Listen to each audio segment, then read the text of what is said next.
Foot twist. Plant your big toe into the floor and then twist your foot about 45 degrees until you're in a normal stance. Hold that position. You should feel a decent stretch. Don't let the little toes crunch into the floor during any foot exercise. You want them long and strong. Lift, spread, reach. Don't let your ankle fall inwards. Be very conscious of keeping that tripod foot stance where you're pushing that big knuckle, little knuckle, and heel into the floor to create the arch as you're lifting, spreading, and reaching.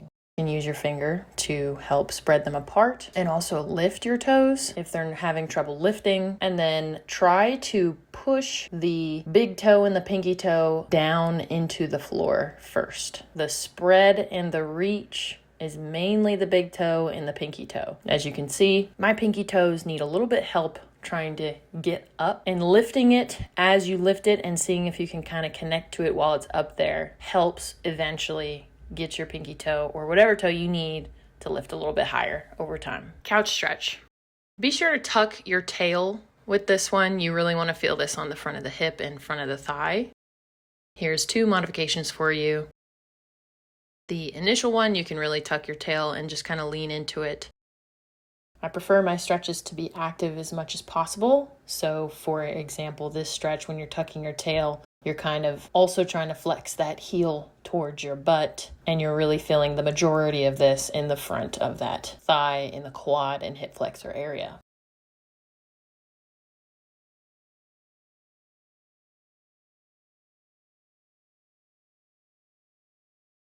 Elevated pigeon.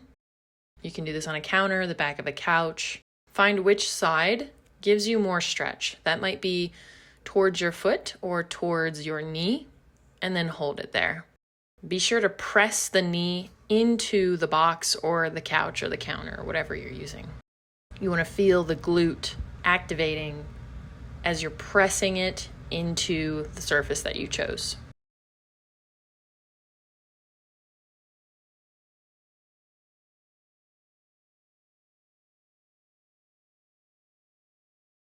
Squatted 360 side step.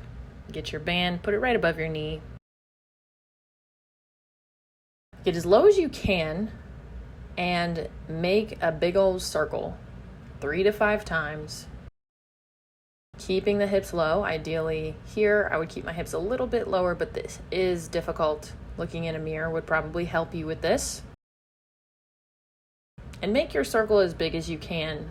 Having objects around you like I do means I'm getting as close to the table, as close to this little cushion, and as close to the box as I can, because a lot of times if we're just in an open space, our circles might get pretty small.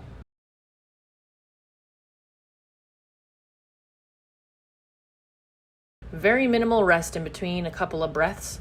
Get right back down and go the other direction. Again, keeping the hips low and reaching your foot out as far as you can for this circle. We want a good rotation of that hip socket.